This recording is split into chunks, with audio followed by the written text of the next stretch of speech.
ईशान्य मुंबईचे लोकसभा खासदार संजय दिना पाटील यांनी काल पत्रकारांना धमकावलं आणि शिवीगाळ केली।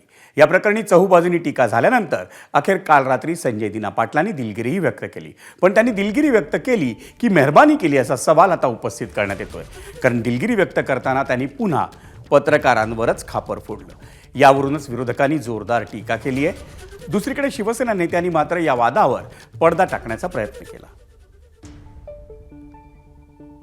ज्या दिवसापासून मी शिवसेनेत प्रवेश केलाय त्या दिवसापासून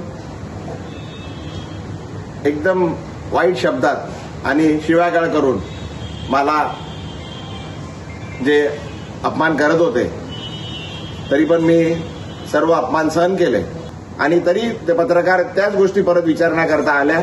माझ्याकडून त्यांना विनंती करण्यात आली, पण त्यांनी न थांबता ते चालू राहिलं। त्याच्यात वाद जरा जास्त झाला। माझ्याकडून चुकीने काहीतरी अपशब्द निघाले।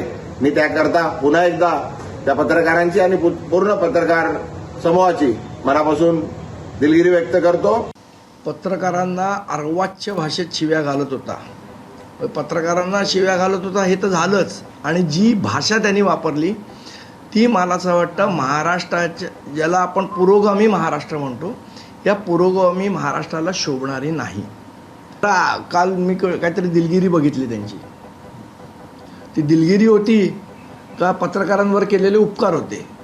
हे एकदा त्या दिलगिरीमधून बाहेर येऊ दे। ही कुठली पद्धत आहे दिलगिरी व्यक्त करायची? मला वाटतं सरकारचा हा आशीर्वाद असल्याशिवाय होऊ शकत नाही।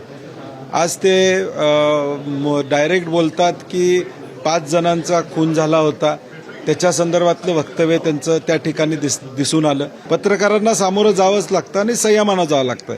ती जी भाषा वापरली याचा अर्थ काय? वर्धास्त, राज्य शासनाचा वर्धास्त आहे। इव्हन आमचे नेते एकनाथ शिंदे साहेबांनी सांगितलं की भावनेच्या भरामध्ये चुकून झालेला प्रकार होता, की तुमचं आणि त्यांचं काय वैर नाही किंवा काय अशा कोणाची भानगड किंवा असा काय प्रकार नाही, परंतु त्यांनी भावनेच्या भरामध्ये जे काय चुकलं ते त्यांनी दिलगिरी व्यक्त केलेली आहे। आणि त्याच्याबद्दल तुम्हाला आमची विनंती आहे की आता एखादा माणूस चुकून दिलगिरी व्यक्त करतो तेव्हा तुम्ही लोकांनी पण मोठं मन करायला पाहिजे असं आम्हाला पाहिजे। मला वाटतं पत्रकारांच्या बाबतीमध्ये अशी भाषा वापरणं अर्थातच योग्य नाहीये, म्हणून एकनाथ शिंदे साहेबांनी देखील त्यांना योग्य तो सल्ला दिलेला आहे आणि त्यांनी स्वतः देखील त्याची दिलगिरी व्यक्त केली। त्यामुळे विषय मला वाटतं आता आपण हा विषय आता संपलेला आहे।